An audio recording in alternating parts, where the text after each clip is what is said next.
काल या मृत्यु को जीतकर अमृत प्राप्त करने की 4 यौगिक साधनाएं। प्राणायाम, भूमध्य में अग्नि का ध्यान, मुख से वायुपान तथा मुड़ी हुई जिह्वा द्वारा गले की घाटी का स्पर्श। पार्वती बोली, प्रभु, यदि आप प्रसन्न हो तो योगी योगा आकाश जनित वायुपद को जिस प्रकार प्राप्त होता है वह सब मुझे बताइए। भगवान शिव ने कहा, सुंदरी, पहले मैंने योगियों के हित की कामना से सब कुछ बताया है, जिसके अनुसार योगियों ने काल पर विजय प्राप्त की थी। योगी जिस प्रकार वायु का स्वरूप धारण करता है उसके विषय में भी कहा गया है।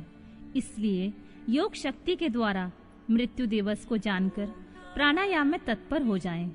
ऐसा करने पर आधे मास में ही वह आए हुए काल को जीत लेता है। हृदय में स्थित हुई प्राण वायु सदा अग्नि को उद्दीप्त करने वाली है। उसे अग्नि का सहायक बताया गया है। वह वायु बाहर से और भीतर सर्वत्र व्याप्त और महान है। ज्ञान, विज्ञान और उत्साह सबकी प्रवृत्ति वायु से ही होती है। जिसने यहाँ वायु को जीत लिया उसने इस संपूर्ण जगत पर विजय पा ली है।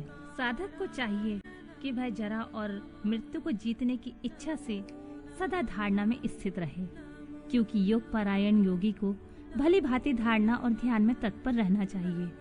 जैसे लोहार के मुख से धोखने को फूंक फूंक कर उस वायु के द्वारा अपने सब कार्य को सिद्ध करता है, उसी प्रकार योगी को प्राणायाम का अभ्यास करना चाहिए।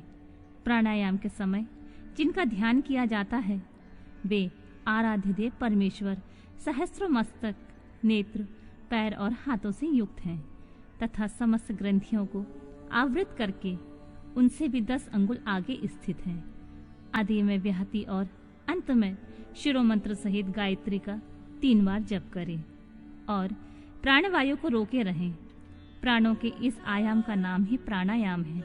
चंद्रमा और सूर्य आदि ग्रह जा जाकर लौट आते हैं, परंतु प्राणायाम पूर्वक ध्यान परायण योगी जाने पर आज तक नहीं लौटे हैं, अर्थात मुक्त हो गए हैं।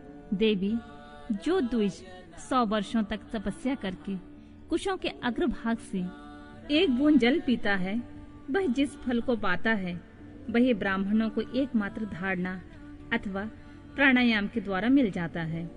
जो द्विज सवेरे उठकर एक प्राणायाम करता है वह अपने संपूर्ण पाप को शीघ्र ही नष्ट कर देता है और ब्रह्मलोक को जाता है। जो आलस से रहित हो सदा एकांत में प्राणायाम करता है वह जरा और मृत्यु को जीतकर वायु के समान गतिशील हो आकाश में विचरता है। वह सिद्धों के स्वरूप कांति, मेघा, पराक्रम और शौर्य को भी प्राप्त कर लेता है। उसकी गति वायु के समान हो जाती है तथा उसे अपरहणीय सौरभ्य एवं परम सुख की प्राप्ति होती है। देवेश्वरी, योगी जिस प्रकार की वायु से सिद्धि प्राप्त करता है वह विधान मैंने बता दिया है। अब तेज से जिस तरह वह सिद्धि लाभ प्राप्त करता है उसे मैं बता रहा हूँ। जहाँ दूसरे लोगों की बातचीत का कोलाहल न पहुँचता हो, ऐसे शांत एकांत स्थान में अपने सुखन आसन पर बैठकर चंद्रमा और सूर्य, वाम और दक्षिण नेत्र की कांति से प्रकाशित मध्यवर्ती देश भूमध्य भाग में जो अग्नि का तेज अव्यक्त रूप से प्रकाशित होता है उसे आलस्य रहित योगी दीपक रहित अंधकार पूर्ण स्थान में चिंतन करने पर निश्चय ही देख सकता है। इसमें संशय नहीं है। योगी हाथ की अंगुलियों से यत्न पूर्वक दोनों नेत्रों को कुछ कुछ दबाए रखे और उनके तारों को देखता हुआ एकाग्रचित से आधे मुहूर्त तक उन्हीं का चिंतन करे। तदनंतर अंधकार में भी ध्यान करने पर वह उस ईश्वरीय ज्योति को देख सकता है।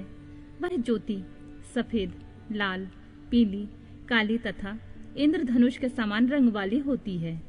भुवों के बीच में ललाटवर्ती बाल सूर्य के समान तेज वाले उन अग्निदेव का साक्षात्कार करके योगी इच्छा अनुसार रूप धारण करने वाला हो जाता है तथा मनोवांछित शरीर धारण करके क्रीड़ा करता है।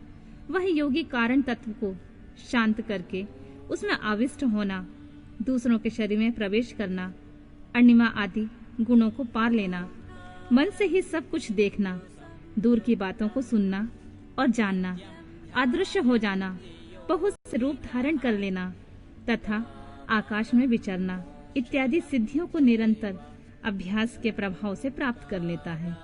जो अंधकार से परे और सूर्य के समान तेजस्वी है, उसे इस महान ज्योतिर्मय पुरुष को भी मैं जानता हूँ। उन्हीं को जानकर मनुष्य काल या मृत्यु को लांघ जाता है। मोक्ष के लिए इसके सिवा कोई दूसरा मार्ग नहीं है।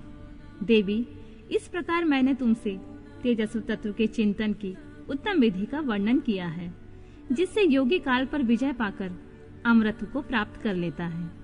देवी, अब पुनः दूसरा श्रेष्ठ उपाय बताता हूँ, जिससे मनुष्य की मृत्यु नहीं होती है। देवी, ध्यान करने वाले योगियों की चौथी गति साधना बताई जाती है। योगी अपने चित्त को वश में करके यथा योग्य स्थान में सुखद आसन पर बैठे। वह शरीर को ऊंचा करके अंजलि बांधकर चोंच की सी आकृति वाले मुख के द्वारा धीरे धीरे वायु का पान करे। ऐसा करने से क्षण भर में तालू के भीतर स्थित जीवनदायी जल की बूंदें टपकने लगती हैं। उन बूंदों को वायु के द्वारा लेकर सूंघें। जब शीतल जल अमृत स्वरूप है, जो योगी प्रतिदिन उसे पीता है, वह कभी मृत्यु के अधीन नहीं होता है। उसे भूख प्यास नहीं लगती। उसका शरीर दिव्य और तेज महान हो जाता है। वह बल से हाथी और वेग से घोड़े की समानता करता है। उसकी दृष्टि गरुड़ के समान तेज हो जाती है और उसे दूर की भी बातें सुनाई देने लगती हैं।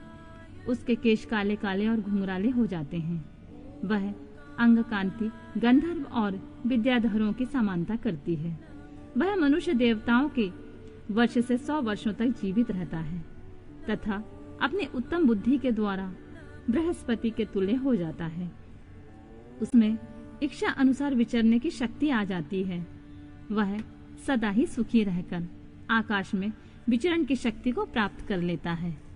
बराना ने अब मृत्यु पर विजय पाने की पुनः दूसरी विधि बता रहा हूँ, जिसे देवताओं ने प्रयत्न पूर्वक छिपा रखा है।